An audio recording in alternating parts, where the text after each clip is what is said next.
Fala pessoal, boa tarde ou boa noite, depende do ponto de vista. São 6 horas e 3 minutos, a gente está começando o ICL Notícias, segunda edição. Eu sou o William De Luca, jornalista, apresentador aqui do ICL. Vocês estão acostumados a me ver aqui no ICL durante as manhãs, né? Eu apresento todos os dias o ICL Notícias, primeira edição, ao lado da Vivian Mesquita e também do Eduardo Moreira. Hoje, extraordinariamente, neste feriadão de 7 de setembro, estou aqui com vocês para conversar até às 7h30 da noite. Então, fico muito feliz com a companhia de vocês. Vou ler o chat de vocês aqui já. O Josemar Fernandes, o Érico Lisboa, a Célia Regina de Ribeirão Preto, a Vera Lúcia de Saquarema, o Érico Lisboa do Vale do Capão, na Bahia. Quem mais? A Denise Saltiel, de São Leopoldo, no Rio Grande do Sul, a Laura Pimenta, aqui de São Paulo, Marisa Santos, de Belo Horizonte, Orlando House, de Trancoso, lá na Bahia, a Cida Martins, de Brasília, José da Silva, de Araruama, no Rio de Janeiro. Então, sejam todos muito bem-vindos e bem-vindas aqui a mais um ICL Notícias, segunda edição, nesta noite de 7 de setembro, feriadão. Como vocês sabem, nos feriados a gente faz um programa especial, diferente, que não é lá do estúdio do ICL Notícias. Hoje, durante o programa, terei a companhia de Guga Noblar, que já estará aqui comigo, conversando sobre os principais assuntos do dia. Uma bomba hoje, a delação de Mauro Cid. Mauro Cid vai delatar. Vai delatar quem? É isso que a gente vai tentar entender hoje, nesse papo com meu amigo querido jornalista Guga Noblar, e depois vamos receber Lênio Streck, o jurista, que ontem, não sei se vocês acompanharam, acho que sim, né? O público aqui é muito informado, uma entrevista que o Lênio deu junto com o Deltan Dallagnol, ex-deputado, cassado e procurador, e ex-procurador do Ministério Público.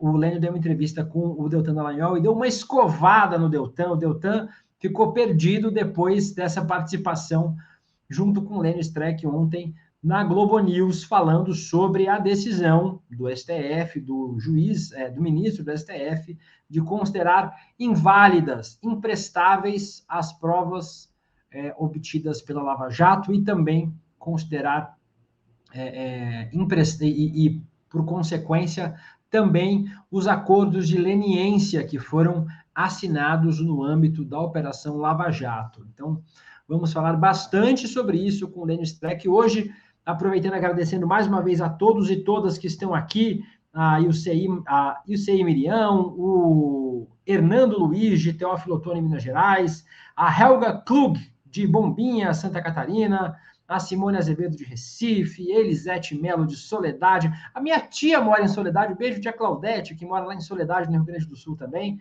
Bem no comecinho, que quando a gente ainda estava no pré do programa, tinha alguém falando aqui, eu perdi o comentário, a Tatiane Schmidt, de Dublin, na Irlanda, o Tarcísio Oliveira, de Olinda.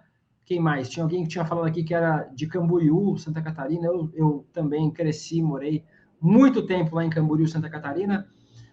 Então, venham conosco na noite deste 7 de setembro falar sobre os principais assuntos do dia. Já temos Guga Noblar aqui para conversar? Se tivermos, vamos embarcar. Guga. Boa noite, Guga Noblar, meu querido amigo, tudo bem? Grande De Luca, boa noite para essa audiência maravilhosa. Estamos nós aqui trabalhando neste feriado, afinal de contas, é melhor trabalhar no feriado do que ter que procurar emprego na segunda-feira. Então estamos aqui, eu e De Luca, nesse dia de bomba, um dia importante, a notícia, galera, a notícia não tira férias. É verdade, um ótimo ponto de vista esse, eu vou passar a pensar assim a partir de agora. Melhor trabalhar no feriado do que procurar emprego segunda-feira. Então vamos juntos aqui, vou trazer esta bomba, não temos vinheta de bomba aqui, mas acreditem, é uma bomba, a principal notícia do dia hoje. Vamos falar sobre o desfile de 7 de setembro já, eu sei que vocês querem falar sobre isso também aqui nos comentários, mas vamos falar sobre o acordo de delação premiada de Mauro Cid. Notícia de hoje do blog da Andréa Sadi, no G1. Vou ler para vocês. A Polícia Federal aceitou fechar um acordo de delação premiada com Mauro Cid, ex-ajudante de ordem e braço direito de Jair Bolsonaro. Segundo o blog da Sadi, o Cid deu depoimentos e eu estava vendo isso agora há pouco lá na Globo News, Guga, fizeram as contas, Só no mês passado, o Mauro Cid deu 31 horas de depoimento para a Polícia Federal. Nesses últimos dias, os depoimentos se intensificaram. O Mauro Cid deu novos depoimentos na semana passada e na anterior. Então, chegou-se ao consenso de que Mauro Cid fará uma delação premiada. O Ministério Público Federal ainda vai ser ouvido sobre as condições do acordo que pode ser firmado com Mauro Cid, e, além disso, a delação precisa ser homologada, ter o aval do Supremo Tribunal Federal, do STF. Guga, a coluna da Andréa Sadi não trouxe a informação, ela não conseguiu apurar qual vai ser o foco da delação, porque o Cid é investigado em vários casos. Lembrando aqui, só para vocês que acordaram hoje do coma, Mauro Cid é investigado por trazer de maneira irregular joias recebidas do governo da Arábia Saudita, vender ilegalmente presentes dados ao governo Bolsonaro, participar da fraude das carteiras de vacinação do Bolsonaro e da filha de 12 anos, a invasão no sistema do CNJ promovido pelo Walter Delgatti Neto, hacker de Araraquara, e o envolvimento em um suposto golpe de Estado. Não se sabe, Guga, o que Mauro Cid falará nessa delação. O que a gente sabe é que só se delata para falar coisas novas e só se delata quem é hierarquicamente superior, né? Você não delata alguém que está abaixo de você. O que você acha que é a delação de Mauro Cid, Guga? Pois é, a história da delação primeiro. A gente precisa, de fato, confirmar se haverá essa delação. A informação partiu, claro, de uma fonte muito confiável, que é a Andréa Sadi, que disse que ele foi lá e se reuniu, esteve no STF e que teria ido lá para confirmar que quer, de fato, fazer a delação. A delação ela só é aceita se for de livre e espontânea vontade. Então, ele teria ido lá para confirmar que, de fato, quer fazer e que partiu dele o desejo de delatar. Isso parece, de fato, ser uma informação completa e que já estaria, portanto, finalizada e bem apurada, mas a gente tem que lembrar que o advogado dele tem feito declarações contrárias, falando que só ia no sentido da confissão. Ele chegou a dizer em off que estava, assim, sendo pensada a delação, mas em on, para o público, ele tem sido muito incisivo em falar que não ia entregar de fato o Bolsonaro. E como você disse agora, a delação só funciona se você apresentar fatos novos, provas, se você entregar novas revelações. Então, a gente primeiro vai ter que esperar para de fato ter certeza se vai ser alguma coisa virá. Ou é confissão, ou agora, ao que tudo indica, a se considerar essa reportagem, uma delação. Então, a delação precisa ser homologada, como você falou, pelo Alexandre de Moraes, pelo STF. E aceitando essa delação é porque, sim, ele vai estar entregando fatos novos. Que fatos novos seriam? É mais provável que tenha a ver com a história do roteiro do golpe. O que a investigação da Polícia Federal está mais atrasada, você apresentou agora vários fatos envolvendo o Mauro Cid. Mas o que, ali no caso da falsificação, por exemplo, de vacina, já está muito adiantado. Na questão das joias, também, de certa maneira, já está bastante adiantado a investigação. Onde eles precisam de mais informação seria no roteiro do golpe. Na história das joias, ele pode também ajudar a demonstrar se o dinheiro que foi conquistado, que eles conseguiram com as vendas das joias, parou de fato na conta dos bolsonaros. O que a polícia quer fazer agora é ligar a venda que ele já tem, toda a documentação de que levou, de que pôs em leilão, de que recomprou, isso tudo já tem. Precisa do Mauro Cid. O que o Mauro Cid pode fazer nesse caso, como ele controlava, inclusive, algumas contas bancárias do Bolsonaro, é fazer uma ligação mais direta. Essa grana de fato entrou por aqui, e provar que o dinheiro voltou, não só em cash, mas que, enfim, voltou de alguma forma que tem a documentação, né, para os bolsonaros, ou seja, é mais provável que seja um desses pontos a delação, ou o roteiro do golpe, ou a movimentação financeira das joias. Mas claro que ele está metido em várias histórias suspeitas de Jair Bolsonaro. Eu ia falar falcatruas, mas isso ainda precisa ser apurado. Porém, a gente sabe que ele é o novo Queiroz. Ele é o Queiroz 2.0. Ele é o braço suspeito de crimes de Jair Bolsonaro. Ele participou de tentativa de golpe, a minuta do golpe, inclusive, ele pode explicar muito bem. Ele participou da falsificação da vacina, ele participou do Caixa 2 da Michelle, dinheiro que ia para a Michelle, e a gente não sabe direito se foi desviado, pode ter sido desviado do cartão corporativo, pode ser dinheiro que entrou via venda de joia também. Então ele está no Caixa 2 da Michelle, e ele está na história das joias, ele está em tudo, esse cara. Mas, como eu falei, é mais provável que a delação, a se confirmar que seja delação, seja no sentido de apurar a questão do roteiro do golpe e da movimentação financeira da joia, se voltou mesmo para o Bolsonaro. O Guga é muito mais comedido que eu e disse que não vai chamar de falcatrua. Eu vou.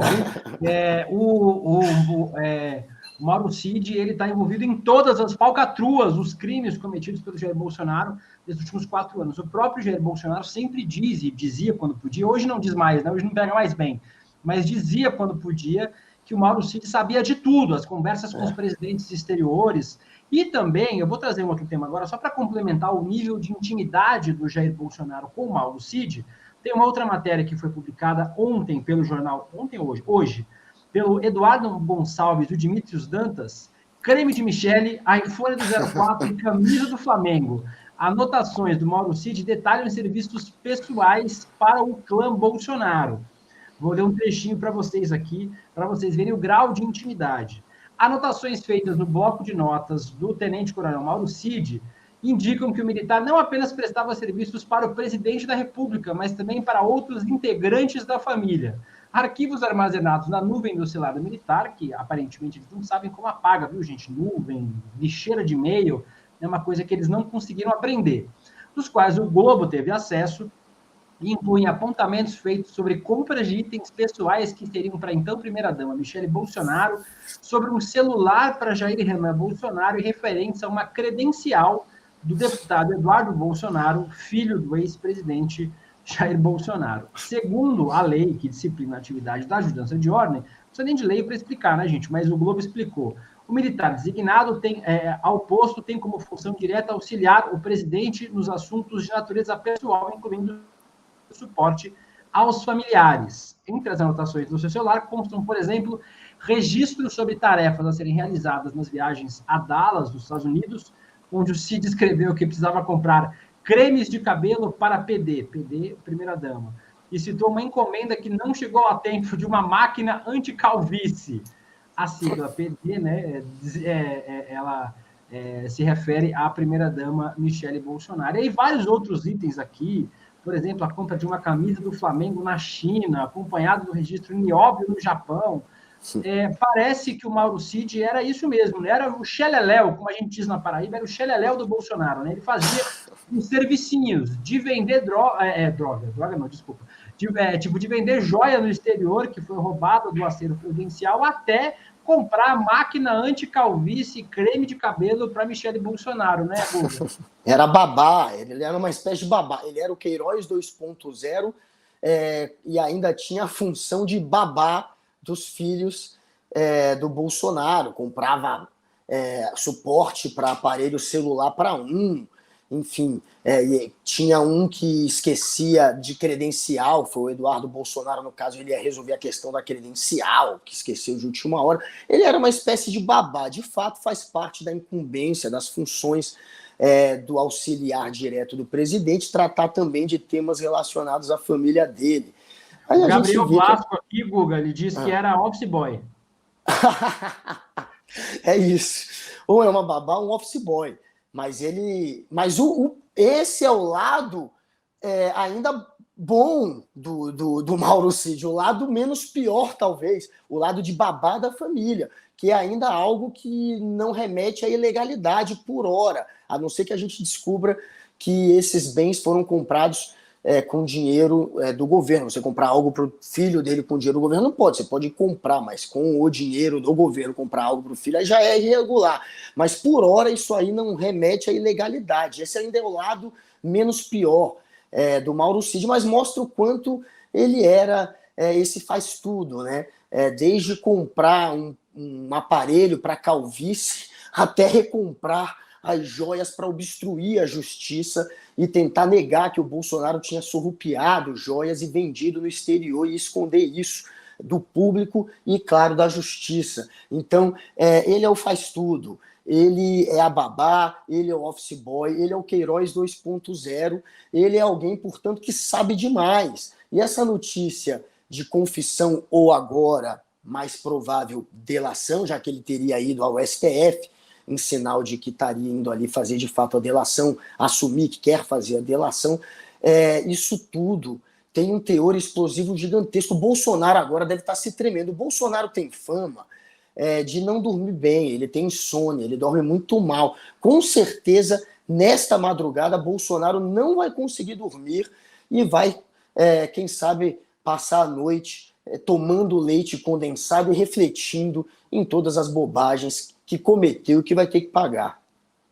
Deixa eu ler mais alguns comentários aqui, Guga.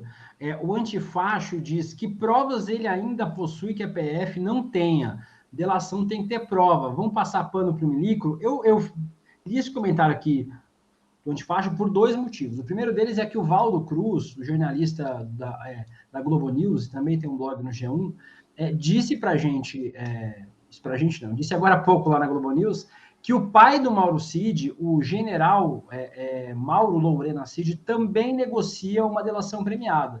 E eu trouxe essa matéria falando sobre os servicinhos que o Mauro Cid fazia para o Jair Bolsonaro por um motivo muito simples. Pode ser, Guga, e aí eu vou trabalhar no campo da especulação, é feriado mesmo, ninguém vai me impedir de trabalhar com especulação.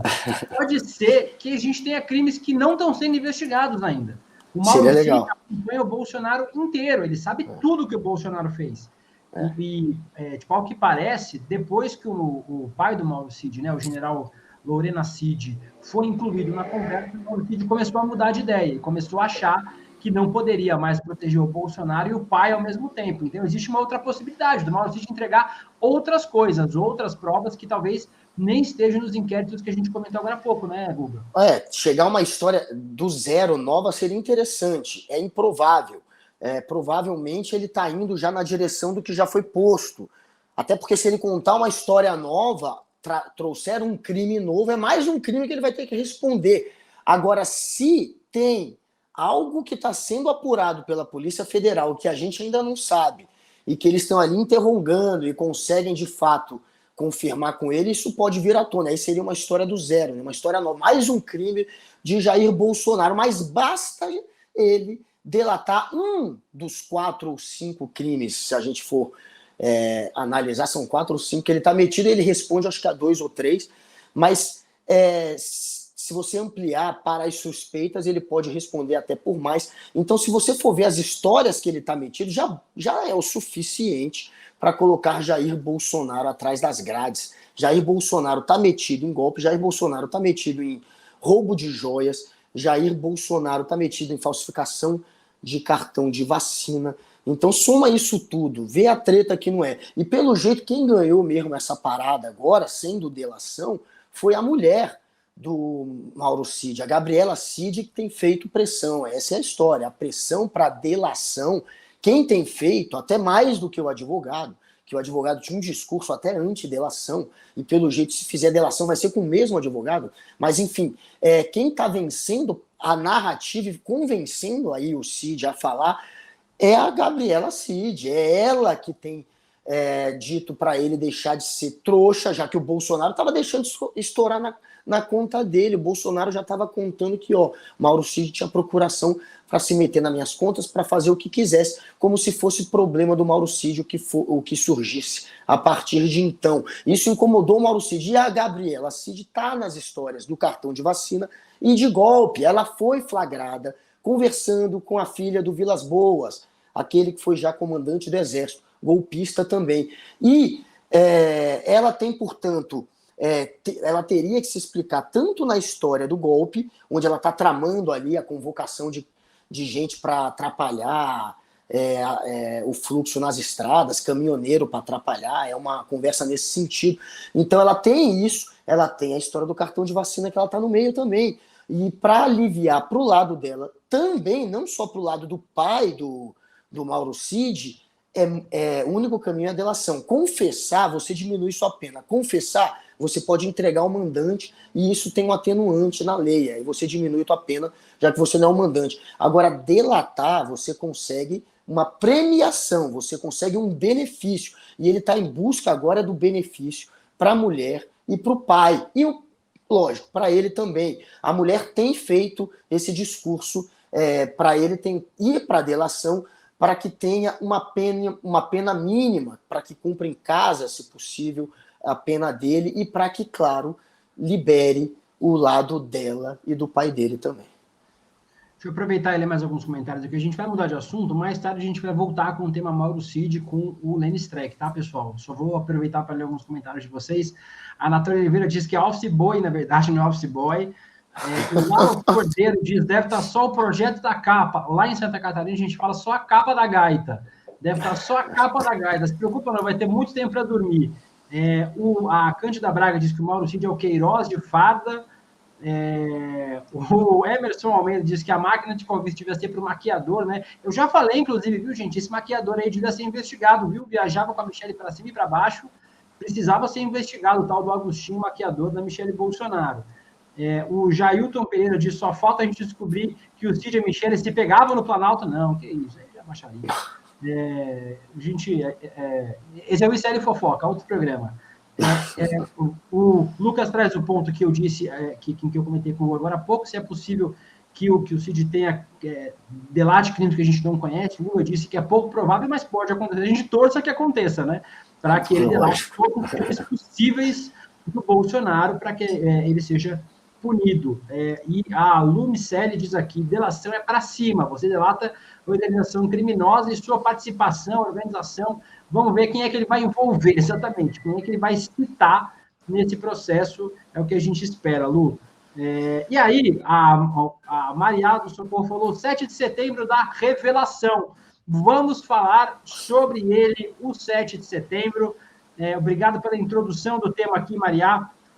E eu vou trazer para vocês aqui o tema do 7 de setembro. A gente está no dia 7 de setembro, hoje a gente teve desfile militar, né? Eu vou já trazer a minha opinião para vocês, depois eu vou ouvir a do Guga sobre isso. Eu acho insuportável. Por mim, acabava, não tem nenhum sentido em ver tanque velho na rua e gente fantasiado de militar. Um amigo meu, o Bosco Caminha, lá do Recife, manda um beijo, inclusive, para o Recife, para todos os pernambucanos que estão assistindo aqui, e também para o meu amigo Bosco, ele disse que o pai dele, o painho dele, dizia que dia 7 de setembro é dia da lavanderia, só tem trouxa e tanque na rua. Mas quem quer participar, pode participar à vontade. Eu acho que não faz muito sentido participar, mas protocolarmente o presidente Lula, seguindo um protocolo muito antigo no Brasil, promoveu em Brasília o dia da independência do Brasil, os festejos, né, do dia da independência, e aí a gente tem as imagens. Eu vou trazer algumas para vocês verem e o Guga vai poder comentar. Vamos começar, pessoal, com esse VT Permissão aqui, que é o militar pedindo para o presidente Lula para começar o desfile de 7 de setembro. Vamos ver esse vídeo primeiro. Comandante militar do Planalto, solicito permissão a Vossa Excelência para dar início ao desfile cívico-militar em comemoração ao 101º ano da independência do Brasil. Permissão concedida.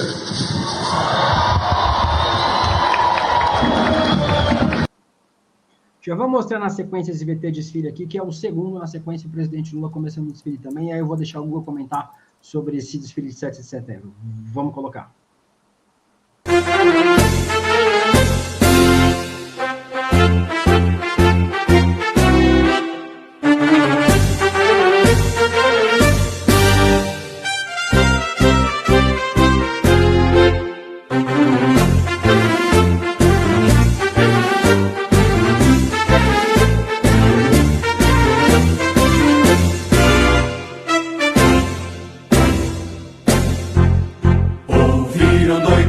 As margens plácidas de um povo heróico brado retumbante. Nós vimos aí, Guga, vídeos institucionais, né, vídeos que foram divulgados pela Presidência da República e também pela TV Brasil, e aí eu vi um comentário da jornalista Marcela Rahal, que ela fez uma coluna na Veja falando que o 7 de setembro voltou a ser meio brega, meio cafona, meio protocolar, assim. Acho que é como tem que ser, né, Guga?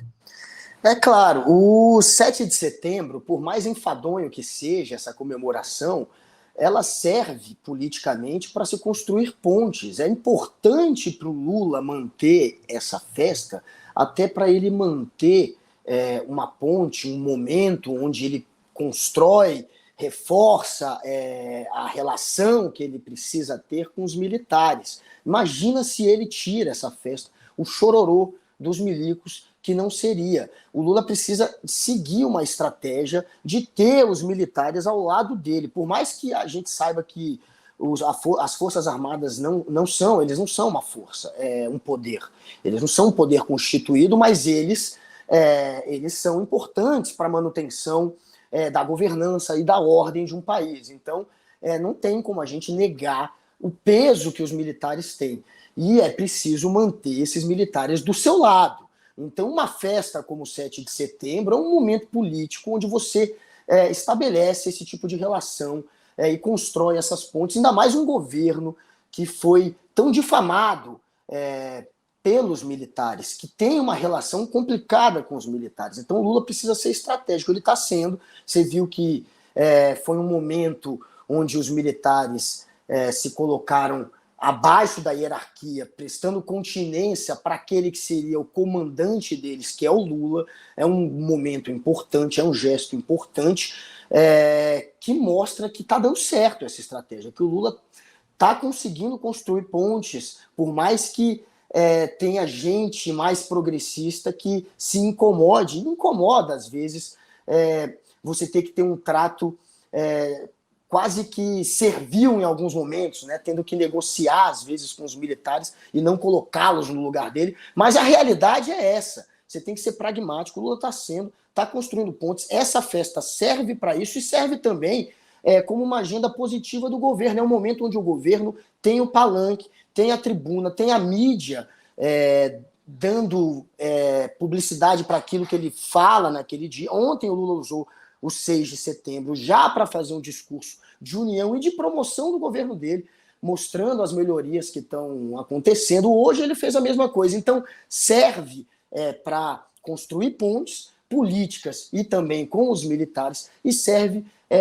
para que se tenha essa agenda positiva do governo, para o governo poder falar, ser ouvido, e para que isso repercuta, e isso repercute neste dia. Inclusive, a reforma ministerial, que é muito negativa, onde está se abocanhando ainda mais espaço para o Centrão, ela acabou ofuscada, tanto pelo Lula, quando ele falou que preferiu o voto secreto no STF, e no lugar de se discutir a reforma ministerial, a imprensa inteira embarcou nesse assunto que é completamente irrelevante, já que não vai mudar nada, essa opinião dele.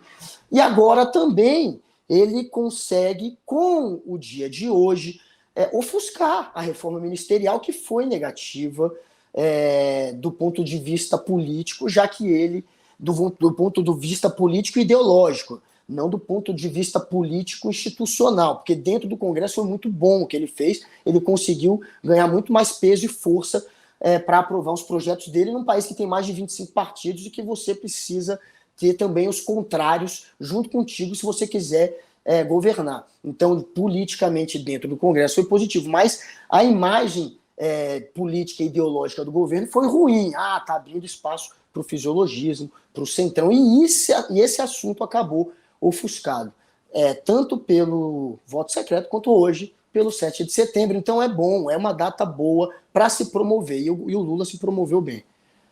Deixa eu aproveitar, Guga, ler alguns comentários aqui. Um deles eu gostei demais porque me remete muito aqui. A Irani Vilela disse: finalmente um 7 de setembro como tem que ser, sem nada de interessante. É isso que a gente tinha como 7 de setembro mesmo. A Nádia Scavacini, ela aqui me representa muito, assim. Um 7 de setembro mais leve, os dois últimos foram muito tensos. Agora, a Marinês Refati diz um que li no Twitter hoje, que faz muito sentido. Sempre odiei desfilar no 7 de setembro. A gente era obrigado pela escola, senão a gente perdia nota. Então, quem é da minha geração, eu sou de 85, não sei se é da geração de vocês comentem aí no chat pra gente, se vocês também eram obrigados pela escola a desfilar no 7 de setembro. Eu era.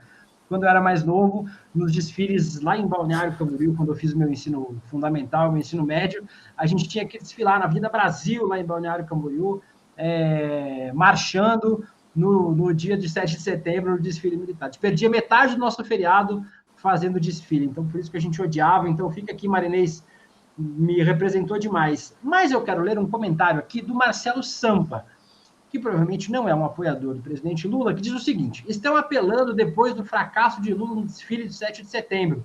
Cadê a outra metade dos eleitores? Fica a dúvida se teve eleitores nas eleições. Eu separei esse comentário do Marcelo porque essa foi a narrativa do bolsonarismo hoje, né? Nas redes sociais foi o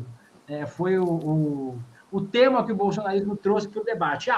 O 7 de setembro do Bolsonaro no ano passado estava lotado e o 7 de setembro do Lula nesse ano não. Então eu quero fazer duas perguntas. Primeiro, para o nosso público que está assistindo, mais de 6.500 pessoas.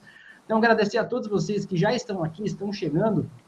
Comentem aqui para mim o que vocês fizeram neste 7 de setembro. Quero saber onde vocês foram, o que vocês fizeram nesse feriado, por que vocês não foram no desfile militar. E segundo, Guga, essa narrativa é a única coisa que ainda sobra para o bolsonarismo, né? Dizer que, na verdade, o Lula não teve votos porque o 7 de setembro não tinha ninguém no 7 de setembro do Lula, apesar de que, segundo os dados da Polícia Militar, mais de 50 mil pessoas acompanharam aí em Brasília o desfile de 7 de setembro. Essa foi a narrativa que sobrou para o Bolsonaro. É uma bobagem isso, De Luca. De Luca, você mesmo agora falou o quê? Que nem deveria acontecer essa festa. E essa é com certeza a opinião de boa parte dos eleitores do Lula. O Lula não tem esse público coxinha que fica babando os militares, que fica ali sendo viuvinha de ditadura. Essa turma é que geralmente curte o 7 de setembro, é quem, de alguma maneira, tem simpatia pelo Exército, pelas Forças Armadas.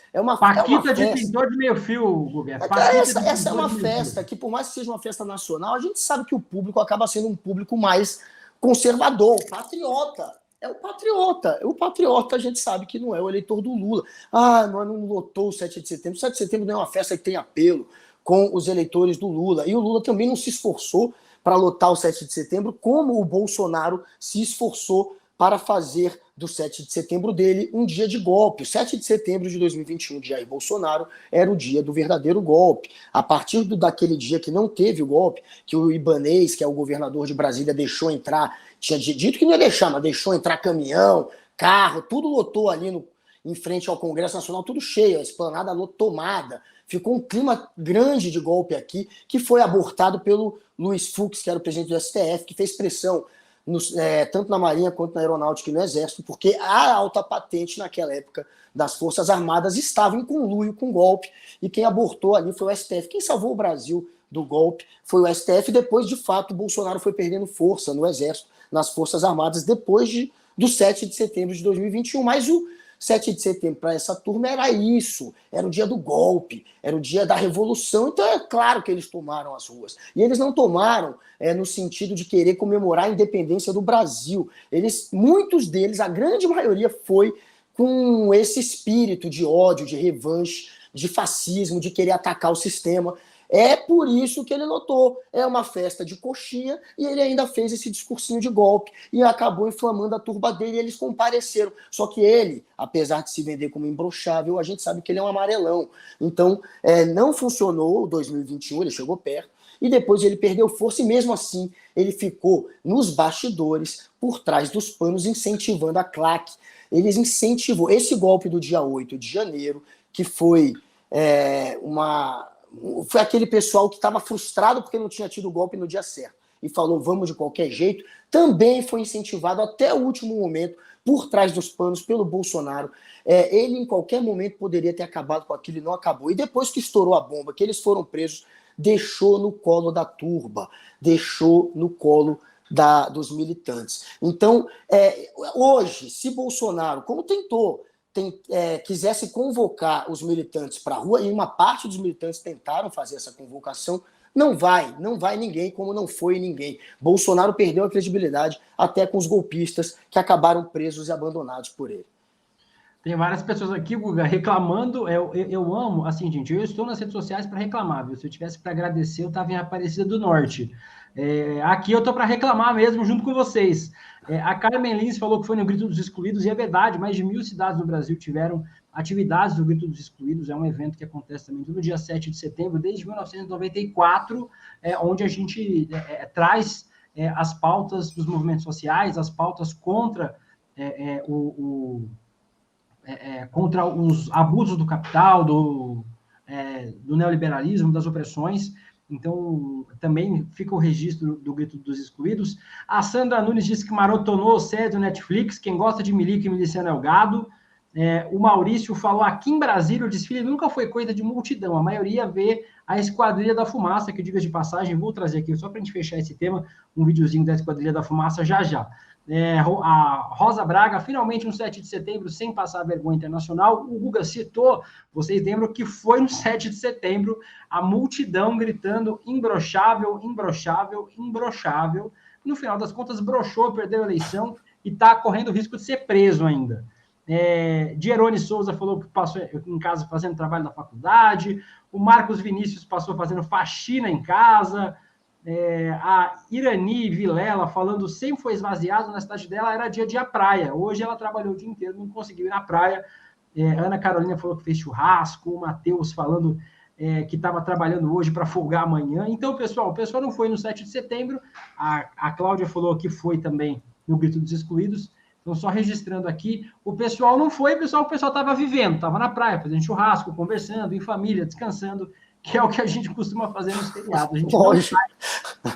Eu nunca, desde que eu parei de ser obrigado pela escola, eu nunca mais fui num desfile de 7 de setembro. Não vai ser agora com o presidente Lula que eu vou. Desculpa, presidente Lula, não vai ser o caso, viu? Só para eu fechar aqui esse tema, Guga, as pessoas falaram da Esquadrilha da Fumaça, eu vou mostrar 2 vídeos. Alguém comentou, cadê aqui, ó? O EC Medeiros, que está assistindo sempre o programa, um beijo para você, Medeiros. Falou que o ponto alto foi o Zé Gotinha. Bota o Zé Gotinha aí no desfile do 7 de setembro para a gente ver.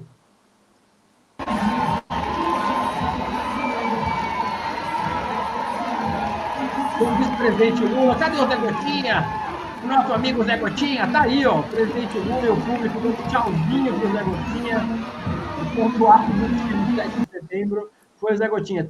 Tem mais um vídeo do Zé Gotinha, vamos mostrar aí. De propulsão nuclear. Aí, ó. Grande Zé Gotinha. Presidente Lula dando tchauzinho pro Zé Gotinha. Isso aumenta a nossa capacidade de dissuasão. Do a gente ter militar. esses submarinos em O nossas alto águas. foi a participação do Zé Gotinha. E juro, para fechar mesmo o assunto dos desfiles militares, porque não é um assunto que me agrada muito, eu vou trazer para vocês, só para a gente fechar, um videozinho de soldados do Exército indígenas cumprimentando o presidente Lula nos seus idiomas, nos idiomas dos seus povos.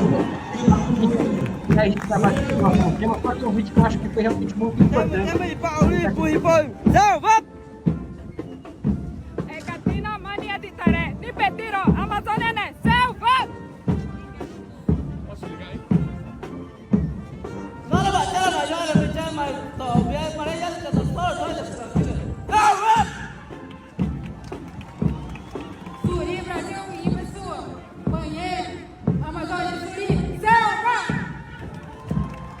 Tá bom, Jaigão, pode tirar. A gente já viu e só que mesmo sendo a mesma coisa chata, enfadonha de sempre, né, Guga? Pelo menos teve um twist a participação do Zé Gotinha e de militares indígenas falando os seus idiomas nesse 7 de setembro, para ter pelo menos uma coisinha diferente, uma coisinha melhor do que os 7 de setembro normais, né? Finalmente, Zé Gotinha tendo a posição que merece, o destaque que merece, né?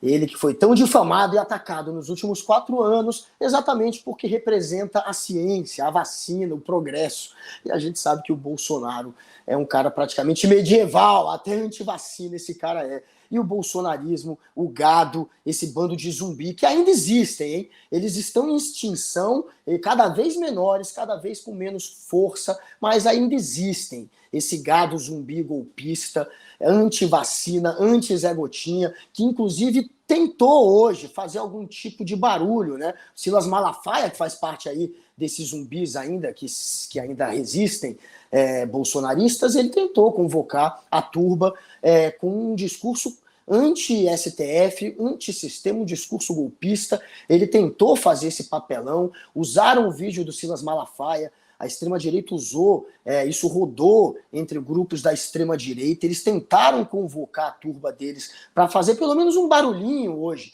e não conseguiram nem um pio. Por quê? Porque Bolsonaro, como eu falei, ele perdeu a credibilidade até com o gado dele.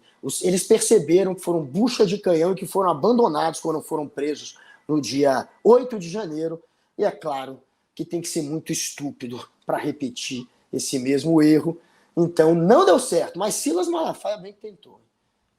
Agradecendo aqui as mais de 7.200 pessoas que estão vendo a gente simultaneamente, então agradecido a todos vocês. Lembrando, pessoal, deixem seu comentário aqui do lado, curtam o vídeo, compartilhem, é importante para a gente demais, para a gente chegar a mais gente. Já vou falar sobre a campanha de independência do ICL Notícias, e aí a gente vai falar mais sobre isso. Mas, por enquanto, peço para vocês sentarem o dedo no like, compartilharem essa live, essa transmissão com mais gente, e deixarem um comentário aqui que ajuda a empurrar o algoritmo das redes sociais para a gente chegar a mais gente.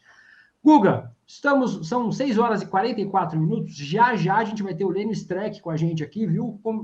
E a gente vai poder conversar sobre a escovada que ele deu ontem no Dallagnol, na entrevista da Globo News, e também sobre outros temas relacionados ao nosso judiciário. Mas, antes do Lênio Streck, eu vou falar sobre um tema que o Guga trouxe para a gente, que é a reforma ministerial do presidente Lula. Vocês acompanharam hoje de manhã no N2, né, no nosso noticiário matinal, que eu apresento nos dias regulares, e ontem também no N2, no estúdio, vocês acompanharam a reforma ministerial do presidente Lula. O presidente Lula promoveu algumas trocas importantes. Ele trocou o ministro dos Portos e Aeroportos, o Márcio França, que agora passa a ser ministro das micro e pequenas empresas, dos empreendedores individuais. No lugar do Márcio França, assumiu Silvio Costa Filho, deputado do Republicanos do Pernambuco, e também trocou a Ana Moser, ministra do Esporte, agora ex-ministra. Em seu lugar, ele mesmo, André Fufuca, que jogou na base do Flamengo, na escolinha do Flamengo. Eu descobri isso ontem, informação maravilhosa. Acho que a única relação com o esporte que ele tem na vida é essa, mas virou o ministro do Esporte, o André Fufuca, deputado do PP do Maranhão. Guga, 2 substituições que renderam muita polêmica nos últimos dias, né? Eu vou comentar já o que eu penso sobre isso, mas queria te ouvir primeiro, né? Você falou que esse 7 de setembro ajudou, né? A fumaça da Esquadrilha da Fumaça deu uma encobrida nessa troca ministerial do presidente Lula, que era necessária, né? PP e republicanos embarcam no governo, mas que, obviamente, são sempre trocas que a gente não queria ver, né? Pois é, a Janja reclamou. É uma troca que, claro, que incomoda a esquerda. É uma troca onde você está loteando claramente o seu governo para colocar ali na sua base de apoio partidos que ainda não estão tão assim dentro do seu governo. É uma estratégia que parece ser a única possível para quem quer seguir a democracia, para quem não quer passar para um discurso revolucionário, antissistema, antipartido. Se você quer aceitar o jogo como e é por isso que é importante fazer uma reforma política, para diminuir o número de partidos. Você só vai ter essa utopia de ter um governo que tem na sua base só aqueles que são ideologicamente parecidos, no momento que você tiver uma redução gigantesca do número de partidos. Hoje são mais de 20, 25, acho que são 26.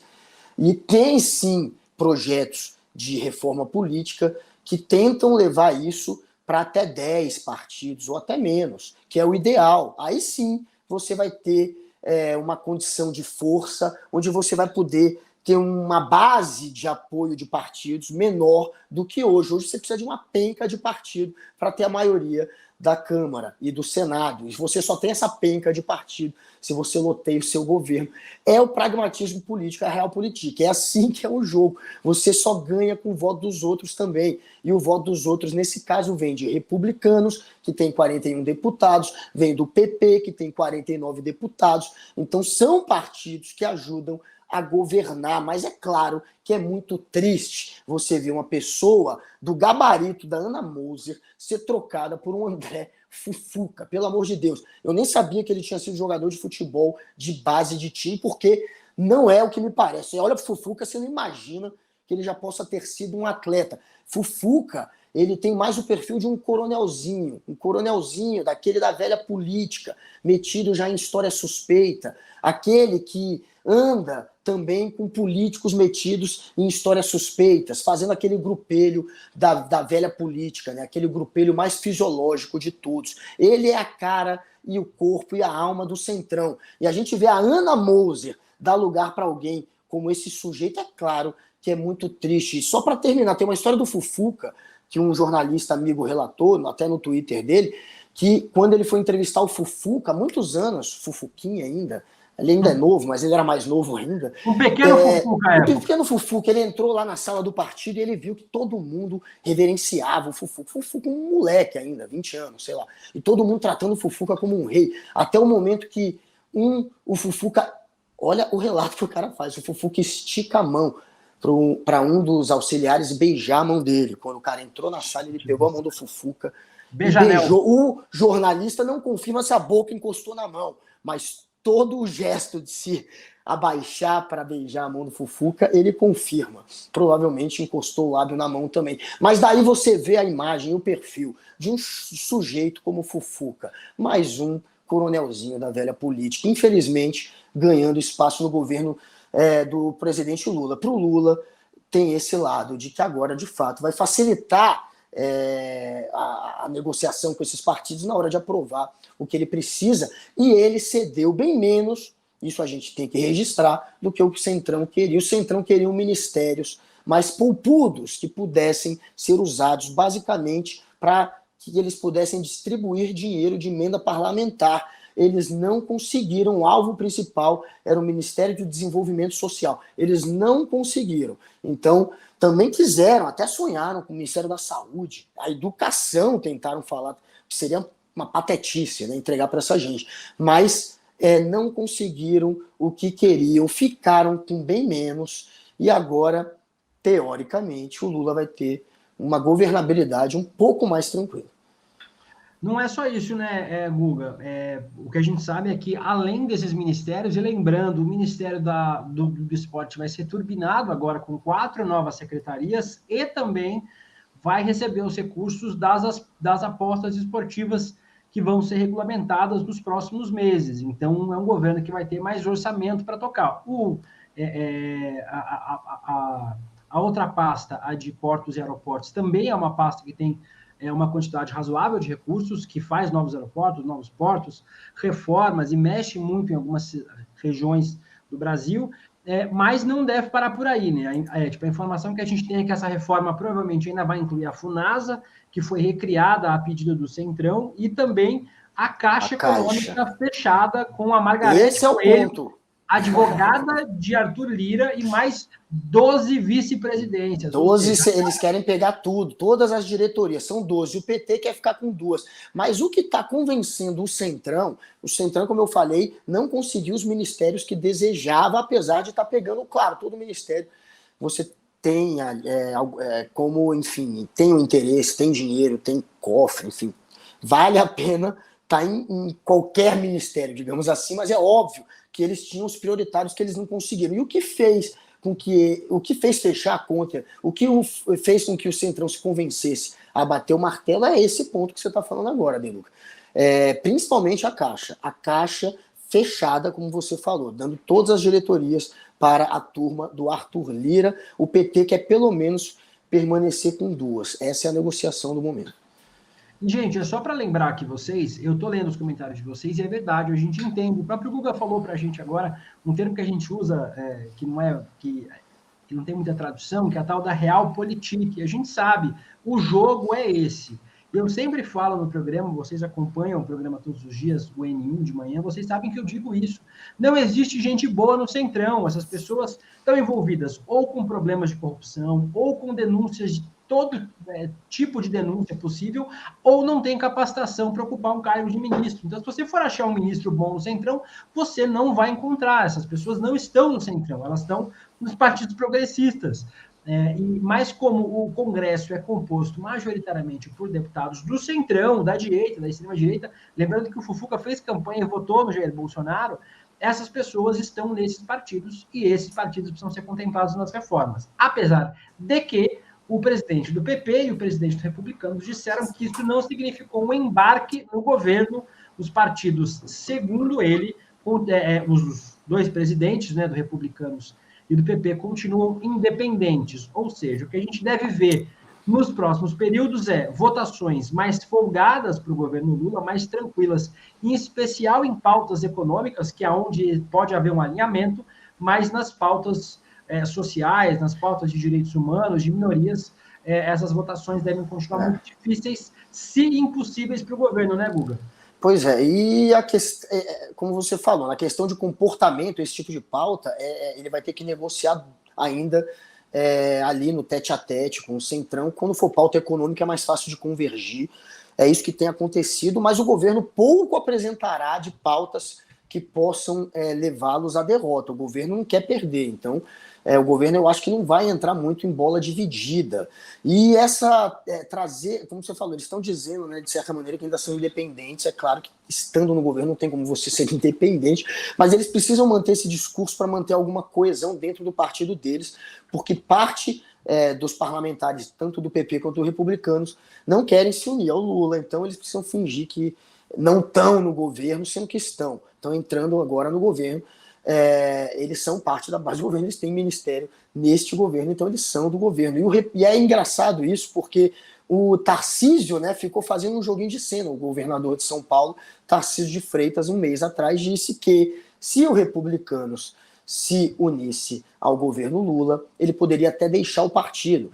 E a gente sabia ali que era tudo um joguinho de cena, que ele só estava fazendo aquele teatrinho para fingir que não concordava, sabendo que aconteceu, o que está acontecendo agora, que os republicanos entrariam no governo, mas para passar para o público dele a imagem de que estava descontente e não parecia que estava querendo mergulhar de vez no governo Lula, o partido dele com ele junto. Então ele fez esse teatrinho, mas pelo jeito era uma cascata. Ele vai se manter nos republicanos, os republicanos vai ficar fingindo que é independente, mas ele faz parte do governo sim, e vai ficar mais fácil para o governo Lula negociar. Claro que não tem todos os votos, os 41 votos dos republicanos, mas fica mais fácil. E o Republicanos é o partido, por incrível que pareça, que mais tem votado junto com o governo Lula. É muito engraçado e contraditório, mas o Republicanos, entre os de oposição, é o que mais tem, e até comparado ao governo, ele está ali entre os mais fiéis ao governo Lula, Republicanos. E agora, com o Ministério, é claro que vai ficar ainda mais fácil negociar com esses partidos do Centrão. Deixa eu aproveitar, são 6 horas e 55 minutos. Eu vou agora chamar a nossa campanha de independência e depois vou chamar um vídeo especial para vocês verem. Eu vou falar para vocês sobre a campanha que a gente tem trazido desde o começo da semana. Vocês têm acompanhado, vou aproveitar que a gente está com mais de 7.000, quase 7.200 pessoas assistindo. Obrigado à audiência de todos e todas vocês. Continuem com a gente tem mais meia hora de programa. Já o Lênin Streck vai estar com a gente. Então, continuem aqui comentando, dando like e compartilhando. Mas eu vou trazer o que a gente tem falado durante a semana. A gente está muito próximo do lançamento do portal de notícias do ICL. E a gente precisa de vocês. Vocês sabem que o ICL é o único veículo do Brasil e do mundo com zero publicidade, 100% financiado pela comunidade. Vocês, que são alunos do Instituto Conhecimento Liberta, são os financiadores deste canal. Não tem outra fonte de renda, não tem anúncio do YouTube, não tem patrocinador, não tem verba pública, verba de presidente, governador, prefeito. Nós não recebemos verba, não tem superchat aqui. Vocês veem alguns canais, e cada canal tem sua forma de manutenção, pedindo Pix, pedindo superchat. A gente não tem nada disso. Quem financia a gente é você, através do Instituto Conhecimento Liberta. E para isso a gente precisa que vocês continuem colaborando com a gente. A gente precisa de mais membros aqui no canal, que vocês façam a inscrição de vocês e que vocês virem alunos do Instituto Conhecimento Liberta. É um dia especial, é feriadão, mas tem um recado especial para vocês. Vamos assistir.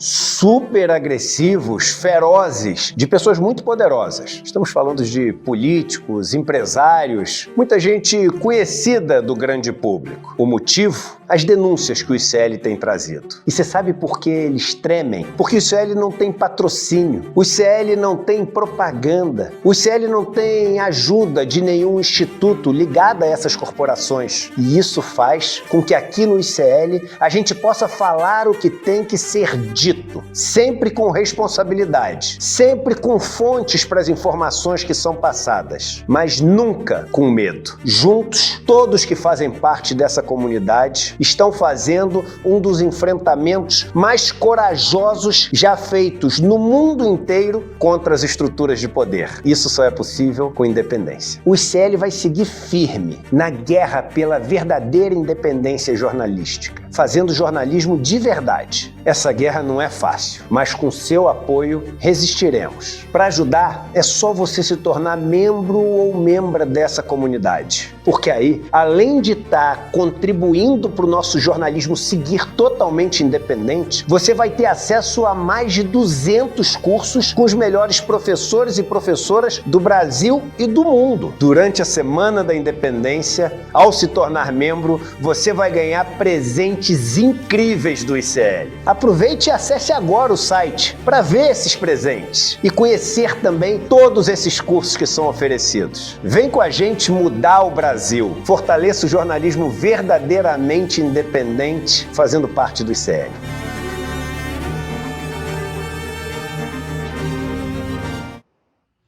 É isso, a gente agradece a todos vocês que estão aqui com a gente, que estão assistindo, mais de quase 7 mil pessoas assistindo, né? E a gente agradece muito a participação de vocês aqui. Cliquem no link aqui do lado, virem alunos do Instituto Conhecimento Liberta, que é importante demais para a gente, para que a gente continue fazendo esse trabalho. Então, vocês viram o recado do Edu, vocês estão com o link aqui, icl.com.br, só entrar, acessar, você vai ter acesso a centenas de cursos com os melhores professores do Brasil e do mundo. Então, cliquem lá para conhecer mais nossa grade de professores, e aí vocês podem ajudar a continuar colaborando com esse processo. Vou chamar aqui, a gente tinha um VT para chamar, eu vou ver se a gente, já falo com a produção aqui, se a gente consegue passar o VT amanhã, porque aqui já está conosco o professor Lênio Streck. Vamos embarcar o professor Lênio aqui. Professor Lênio, boa noite, bom feriado de 7 de setembro, muito feliz de estar com você aqui com a gente, depois da escovada que você deu no Deltan Dallagnol ontem na Globo News. Boa noite, professor. Boa noite. Opa, professor. Boa noite, William. Boa noite, Guga. Obrigado, Guga, pelo belo post que você fez. Que isso. Obrigado a você. Foi um... Tirou... Nunca uma coisa assim, recentemente, deu tanta repercussão, né? Porque é uma coisa que está muito atravessada também. A Lava Jato é algo que foi o ovo da serpente, né? Aliás, eu dizia isso há muito tempo e vi essa frase agora na decisão do Toffoli. O 8 de janeiro é um lavajatismo reciclado. Veio dali, veio da Lava Jato. O bolsonarismo é algo que veio do lavajatismo. O Brasil é que se faz de tonto, muita gente que não quer se dar conta dessa gravidade. Tudo isso aconteceu lá atrás e pouca gente se deu conta, modéstia às favas, Pedro Serrano e eu e alguns, o Prerrot, né?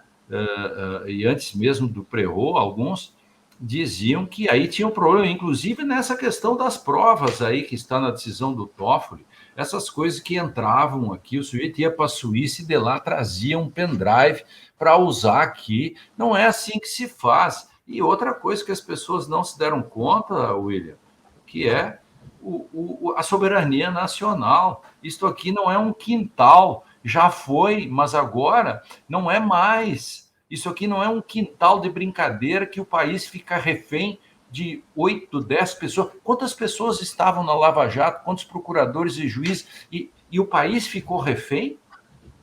O país ficou refém desse pessoal todo?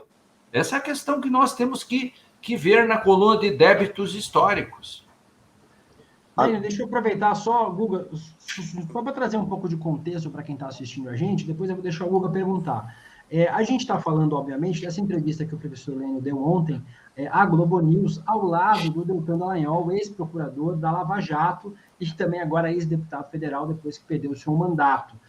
Tem uma matéria do Globo, assinada pela Paola Serra, que diz: diálogos com FBI e evidências em sacolas de mercado. Toffoli cita conduta de procuradores para anular as provas. Vou ler só o comecinho para poder perguntar para o professor. A decisão que determinou a anulação de todas as provas obtidas no acordo de leniência da Odebrecht, o ministro Dias Toffoli, do STF, argumentou não ter havido investigações à preservação da chamada cadeia de custódia. O termo, de acordo com o Código de Processo Penal, se refere à manutenção da história cronológica dos vestígios coletados em locais de crimes, do seu reconhecimento até o descarte. Ele cita vários itens que não cumpriram essa cadeia, e uma decisão muito dura, né, que tem, com críticas, inclusive, professor, de ser muito adjetivada, né? Queria que o senhor falasse um pouquinho sobre essa decisão especificamente, como é que o senhor viu a decisão do ministro Dias Toffoli em relação ao Lava Jato, professor? Bom, antes de entrar diretamente, eu queria... Está circulando notícia por aí de que a Associação dos Procuradores e a Associação de Juízes, não a OMB, a AJUF, que é dos juízes federais, que estaria entrando com o recurso dessa decisão do Toffoli, monocrática. Eu vi na Globo News e já avisei agora outro canal também. Eu conversei com vários juristas do Brasil e a unanimidade disseram: só se a gente perdeu algo no meio do caminho. Às vezes o paciente está na mesa e a gente não vê que a infecção está no dedo e 5 médicos erram. E o cara morre. Pode ser. Eu admito que eu e mais 5 dos grandes juristas brasileiros com os quais eu falei hoje, nós podemos nos equivocar. O nosso paciente pode morrer, seremos péssimos médicos, ok. Mas eu quero dizer que não cabe recurso, tá, pessoal? Eles não são parte, é impossível fazer esse recurso e dá para cravar que somente isso ainda não está sendo dito, mas já está sendo repetido e eu estou fazendo contraponto em primeira mão, de que não cabe recurso dessa decisão, a não ser o recurso do Procurador-Geral da República. Então, só para a gente parar. Isso é importante, Lênio, isso é importante, porque está essa confusão. A imprensa estava embarcando que as associações de procuradores, de juristas, poderiam entrar com recurso. Então, o que o senhor está explicando aqui é que não, se não tiver a própria PGR, ou seja, no momento o Augusto Aras, que a gente sabe que não vai fazer isso, se não tiver a própria PGR, não há nenhum outro meio de entrar com recurso para tentar mudar a decisão do Dias Toffoli. Eles não eram parte, nunca participaram desse processo. Como é que eles entrariam agora? Como eu disse, o paciente está na mesa. Eu e 5 cirurgiões estamos em roda. Ele pode nos escapar por uma questão na unha do pé. Eu não sei. O direito é um fenômeno tão complexo, embora o direito tenha sido esculhambado pela Lava Jato no Brasil, ainda tem coisas racionais. Eu racionalmente posso dizer que não cabe. Agora eu posso ser desmentido por uma carta na manga do direito que alguém tire, eu não sei. Mas eu quero dizer que com os elementos disponíveis nesse momento, também não quero depois pagar um mico nacional, os caras vão dizer, ele não sabia que cabe recurso. Eu estou dando na linguagem jornalística, estou deixando aqui uma retranca que eu consultei, gente muito boa, e a unanimidade, eles surpreenderam que alguém pudesse querer fazer um recurso que, se não é parte, teria que entrar, não se sabe como isso aconteceria. O Ministério Público pode, com o Procurador-Geral da República. Então, limpada essa área, a decisão do Toffoli, para pegar especificamente, a decisão do Toffoli é uma decisão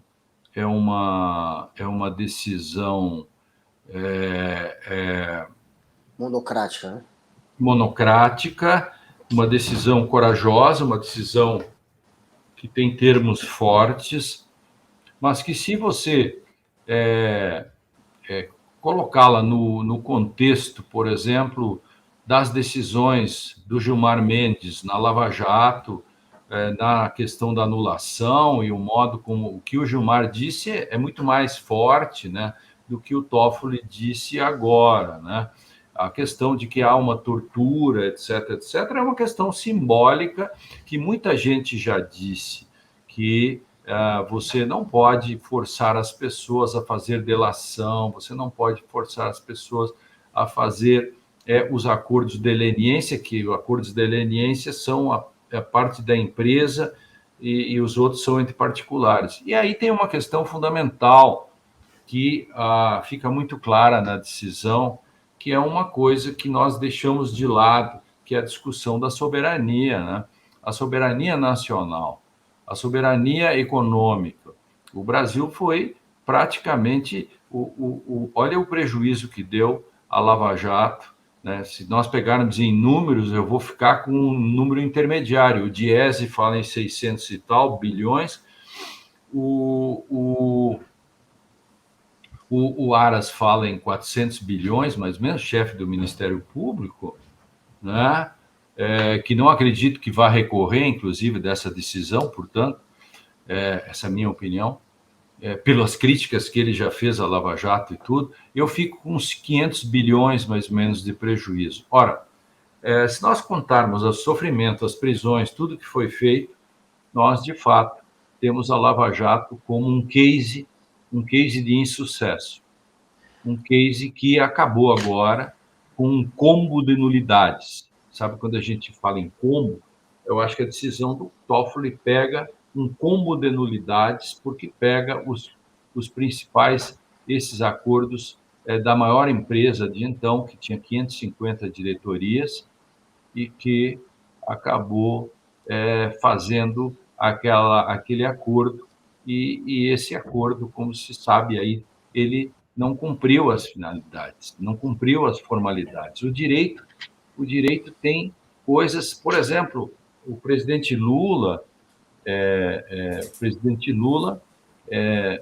foi libertado e foi inocentado por causa de um lado, o que é um problema eminentemente processual, que é a incompetência do juízo, e a outra foi um defeito processual, que é a suspeição do Sérgio Moro. E são questões processuais. Esse caso aqui envolve toda a questão da forma que tem que ser dada acordos e que tratam de potências estrangeiras. Se você pegar a cláusula 7ª do acordo de leniência, desse grande acordo que o Toffoli cita na decisão, gente, esse acordo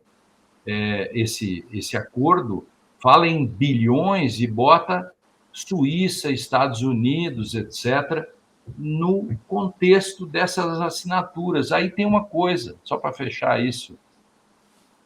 O Ministério Público tem soberania estatal na ação penal, mas ele não tem nada a ver com a soberania nacional. Não confundamos. A soberania nacional, quem cuida é o Poder Executivo. Está escrito que o Poder Executivo, nessa questão aí dos acordos e qualquer coisa que faça com nações estrangeiras e que envolvam estrangeiros ou que envolva tipo de prova que entra no Brasil, não pode entrar no bolso de ninguém. E não se diga que, mas a própria empresa Odebrecht fez. Querido, a Odebrecht tinha um preso. Você queria o quê? Que a Odebrecht não colaborasse do modo como colaborou? Tinha alguma outra coisa a fazer a não ser isso? Então, nós temos aí elementos muito claros que mostram muito mais o papel simbólico dessa decisão do Toffoli, que põe uma pá de cal, chama a atenção da nação brasileira, dos problemas que o passado que refletiu no futuro, representam e que, se nós não enxergarmos bem, nós não conseguiremos compreender a dimensão de eventuais crises que surjam lá na frente. Lênio, você citou agora já 3 erros, falhas, podemos dizer assim, que levariam à anulação da prova do Lula. A suspeição do Moro, um juiz parcial, o foro errado, não era para ter sido julgado pelo Moro, e também agora as provas colhidas, a maneira como foram trazidas as provas. Né? Então a gente sabe que não é só um único elemento, são vários elementos. Pelo jeito, boa parte da condução da Lava Jato ela está contaminada, não foi um único erro, foram vários erros que eles cometeram.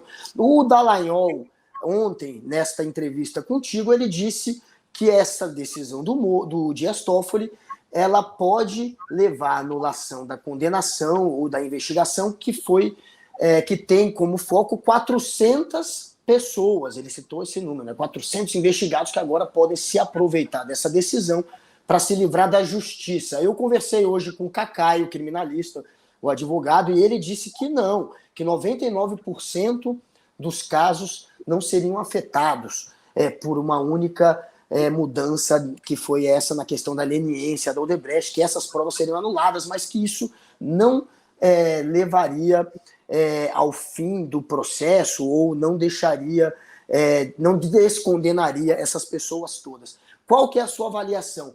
Esta decisão pode servir como base para livrar quase todos os processados, como disse o Dallagnol ontem, enquanto estava sendo entrevistado contigo, ou não pesa é terrorismo.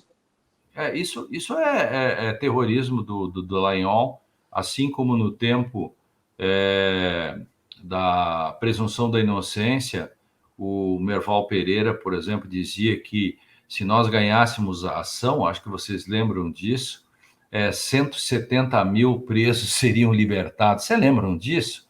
E lá ficava eu no dia seguinte escrevendo, dizendo, pelo amor de Deus, não é isso e tal. Tanto é que quando terminou tudo, é muito parecido isso. Foi bom você lembrar, Guga, e foi bom você falar com o Cacai, que o Cacai também é um dos que trabalhou comigo, e nós trabalhamos juntos na presunção da inocência, e ele também enfrentou comigo esses memes cotidianos, essas lendas urbanas de que nós soltaríamos 170 mil pessoas. É muito bom que você trouxe isso. Esse paralelo é muito interessante. Tanto é que quando a gente ganhou a ação, e o Lula, inclusive, foi libertado com base nessa ação, em 2019, foi muito engraçado, porque não saíram mais de 500 pessoas liberadas. Dos 170 mil, a montanha paria um rato. A gente sabia disso todo o tempo. Eu tive muitas brigas, sabe? E nós escrevemos 3 livros, eu fiz 230 e tantos artigos sobre isso, dei entrevista, brigava com as repórteres, aí vinha a menina e dizia assim, mas o senhor não sente remorso se vamos soltar estupradores e tal? Eu disse, minha filha, eu escrevi 70 livros, acredita no tio aqui, o tio sabe do que está falando, olha aqui, olha para mim, olha essa minha barba branca aqui, eu sou do ramo, se eu fosse médico eu já teria feito mais de 1000 cirurgias, aí você diria, que grande médico, ele já operou o joelho ou o coração de tanta gente, agora só porque eu sou um jurista que escrevi 70 livros, sou o que mais escreveu livros, mas você não acredita no tio aqui? Aí disse, pois é, professor, o senhor vê e tal, dizem por aí, eu disse, mas dizem por aí que eu sou rico e não sou, dizem por aí, tem um monte de coisa que se diz, e agora de novo, então o Dallagnol vem com esse papo aí de que todas... Claro que não é assim. Primeiro, essa decisão do Toffoli é com relação ao Odebrecht. Existe existe um conjunto de empresas, existe um conjunto de réus, tem muitos processos que já foram anulados, ou seja, teria que fazer tem que ter uma mesa muito grande para mapear tudo isso, para poder fazer com o mínimo de grau de honestidade. Eu teria que ter muitos dados na mão para poder, assim, honestamente dizer, Guga e William de Luca vão ser 120 pessoas. vão ser 35 ou vão ser 4? Eu não sei. Mas 400 com certeza não serão. Com certeza não. Boa. Deixa eu te fazer uma pergunta, Lênio. É uma pergunta e uma curiosidade. Ontem, obviamente, começou o chororô, né, o mimimi de Deltan Dallagnol e Sérgio Moro, dizendo que a decisão era uma decisão injusta, que ela beneficiava criminosos. Duas perguntas. A primeira é uma pergunta pessoal mesmo. Como foi debater com o Deltan Dallagnol? Se é que foi um debate, né? Muita gente chamando de espancamento aqui nos comentários, mas eu vou usar o termo debate, que eu acho mais apropriado. E a segunda é verdade. Criminosos que cometeram crimes, que foram investigados, vão ser beneficiados. De quem é a culpa por esses criminosos não serem condenados de forma adequada? Quem é que errou para que isso pudesse acontecer? Claro, duas coisas. O debate com o Dallagnol é uma coisa que já tinha, que é uma repetição para mim, que eu fui... O Sérgio Moro teve muito poucos debates, assim, cara a cara, né? Eu teve um meu com ele em 2015, em abril de 2015, houve um debate meu em que eu avisei já e dizia, com juízes como você, o Brasil vai se dar muito mal, porque isso vai custar muito caro para o Brasil. E disse para ele, porque juízes como você julgam conforme pensam, conforme aquilo que eles pensam, e o direito não é aquilo que você quer que seja, o direito é aquilo que está na esfera pública, e você é um juiz que decide conforme seu fígado, seus desejos, etc., e isso é um péssimo juiz. E disse um monte de coisas face to face para ele. O caso do Dallagnol é nessa mesma linha, né? Eles vêm... Porque o Dallagnol ele tem uma crença, né? Uma crença, são as crenças, e no caso dele, existem dois tipos de crenças, as reflexivas e as intuitivas. As reflexivas são aquelas crenças que não ferem você. A intuitiva é aquela crença que, se você acha que Newton foi um farsante, você não vai testar e se atirar do 10º andar, né? Só que o Dallagnol tem crença intuitiva e ele testa essas crenças. Ele é um tipo... O Dallagnol é tipo daquele famoso caso que aconteceu agora, não há muito tempo, que gerou uma pesquisa nos Estados Unidos. O sujeito foi assaltar um banco, sem máscara, sem nada. Aí foi preso. Aí perguntaram para ele, porque você não tomou nenhum cuidado, você foi assim e tal, disse assim, porque eu estava invisível. Mas como assim invisível? Porque eu tenho convicção de que passando limão no rosto e tal, eu fico invisível. Aí ele mostrou, inclusive, olha aqui minha foto, numa Polaroid que ele tirou, que eu nem apareço na Polaroid. Aí o cara disse assim, mas a sua foto aqui tem defeito, isso não funciona. Ou seja, ele era uma crença intuitiva e ele foi testar. E o que ele falou na Globo News e do modo como ele falou, ele foi testar. É o mesmo que o sujeito que acha que Newton foi um farsante e vai testar esse estatela no solo. E eu debati com ele, entende? Então, e disse para ele, olha, você não pode se atirar do 10º andar. O Newton foi um cara legal, ele acertou. A lei da gravidade é uma coisa, simbolicamente, né? E, por exemplo, eles repetem aquela história de que Lula foi condenado em 3 instâncias. Eu várias vezes disse, já escrevi, disse assim, não existem 3 instâncias, só existe 2, e ele repete aquilo. Aí eu tive que dizer, assim, um pouco duramente, que essa lenda urbana, eles constroem a tese de que o Supremo foi o vilão. 3 instâncias condenaram, e aí veio o Supremo como vilão. Eu disse, não. 2 instâncias condenaram, e nós sabemos em que circunstância. O STJ não é instância, ele vai discutir uma questão de infraconstitucionalidade, de legalidade, e o Supremo julga inconstitucionalidade. A nulidade da incompetência e da suspeição foi um objeto de habeas corpus que chegou no Supremo Tribunal como locus que examina garantias constitucionais. É isto que ele não entendeu. Isto foi apenas a parte final, né? Porque as partes anteriores... Então, essa é a questão. Qual era a segunda, William, ainda? Era que alguém errou, né? Então eles disseram que tem gente que vai ficar sem punição. Mas quem é que errou no processo para alguém ficar impune? Claro, ela tem ligação, por quê?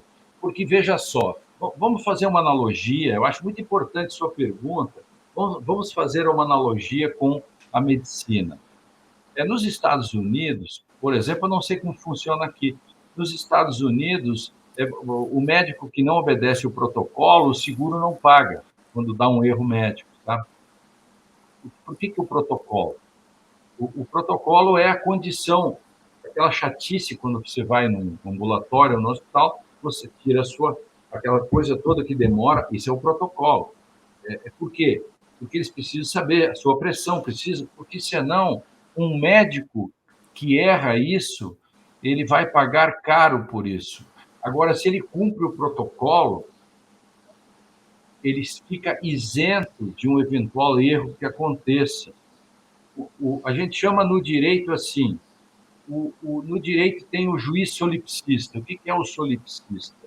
O solipsista é aquele viciado em si mesmo, tipo Sérgio Moro, né? O solipsista, que em alemão se diz Selbstsüchtiger, que é o sujeito solipsista, que é o viciado em si mesmo. Ele enxerga o mundo a partir de si, e não ele se comporta com o mundo que é maior que ele. Ele se acha maior que o mundo, é o solipsista. É o caso dele, entende?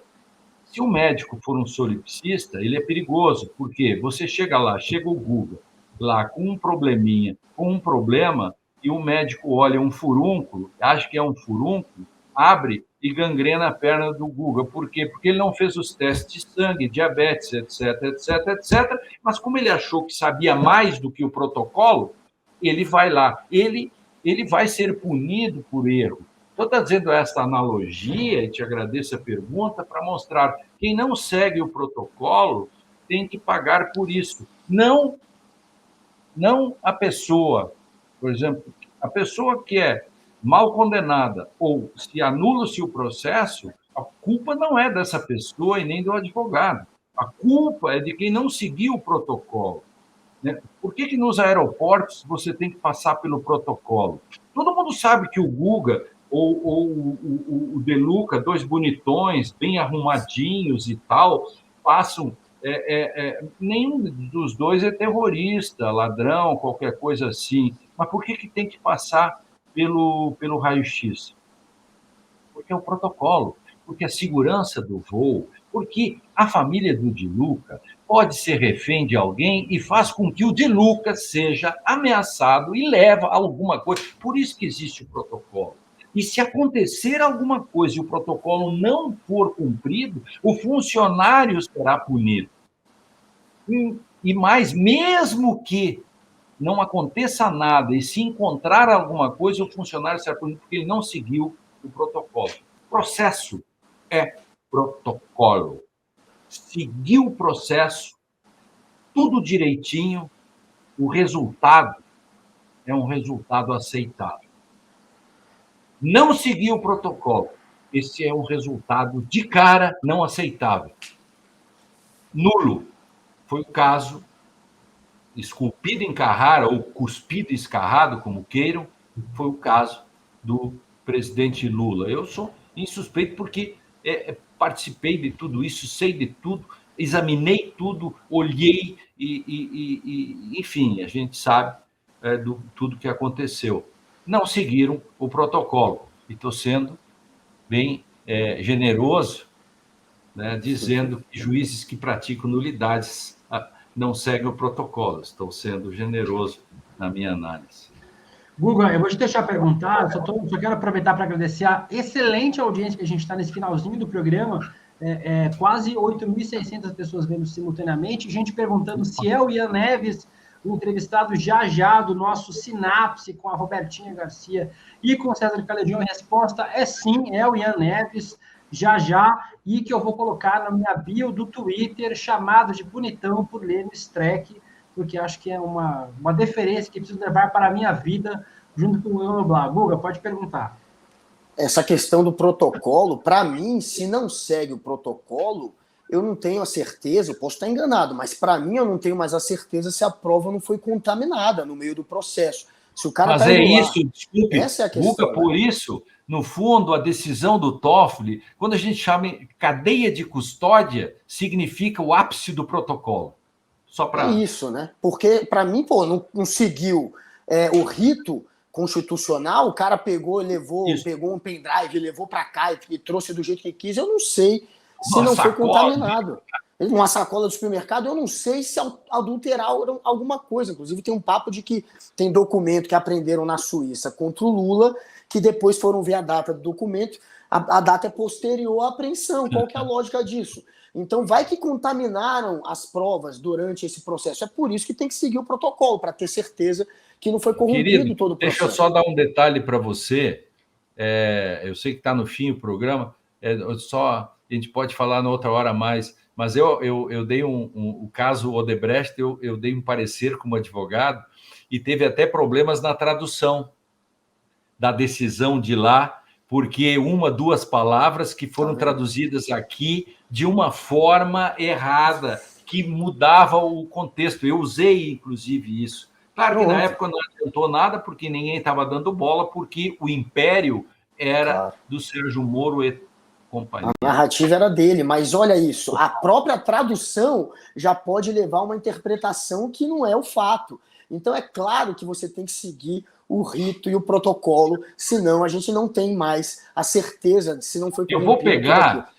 Eu vou pegar no parecer que eu fiz, para a próxima vez que a gente encontrar, eu vou pegar 30 segundos só para lembrar do nosso papo e vou dizer, eu não me lembro agora a palavra que tinha uma diferença bárbara e que foi mal traduzido. Tá vendo? Isso já basta para você ver como é importante se seguir todo o processo. Agora, a gente, levando em consideração a decisão do Dias Toffoli, que colocou a Lava Jato como, em letras garrafais, um pau de arara do século XXI, sabendo disso tudo que aconteceu, dá ainda para confiar na justiça?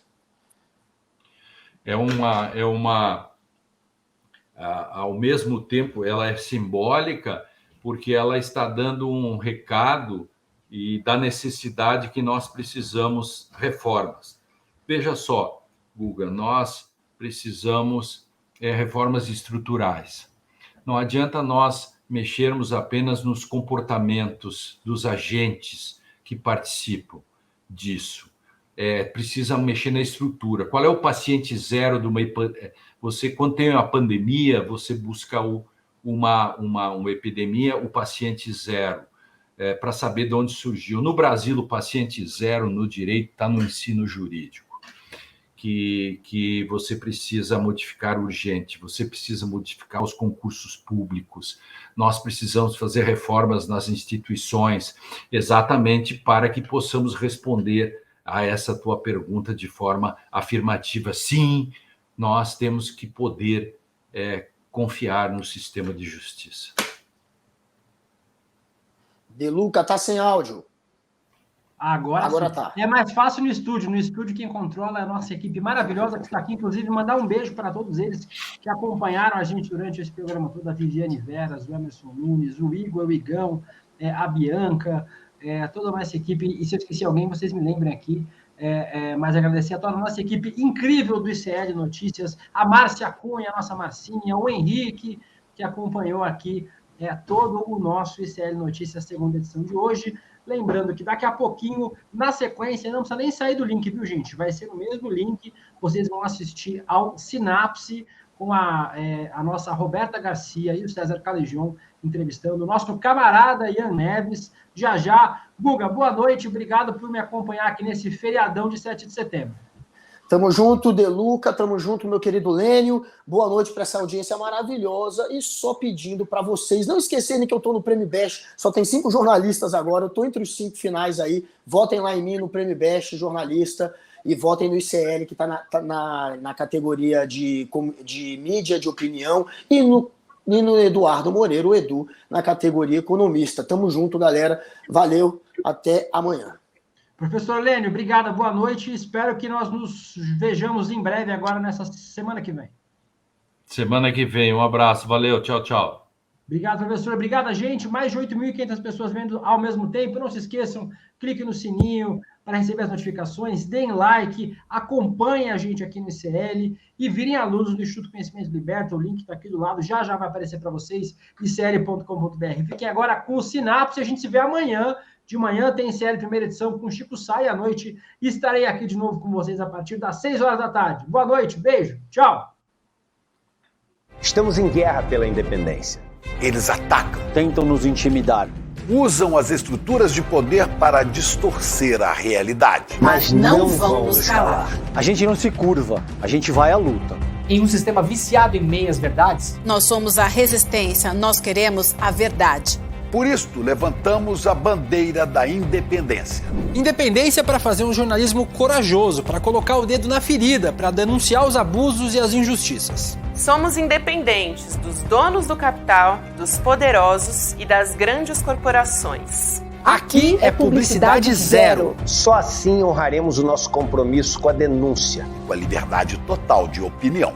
Essa guerra não é fácil, é cruel, mas com seu apoio e luta, seremos cada vez mais fortes. Junte-se à nossa causa. Junte-se à nossa causa. Junte-se à nossa causa. Fortaleça o jornalismo verdadeiramente independente. Sendo membro do ICL.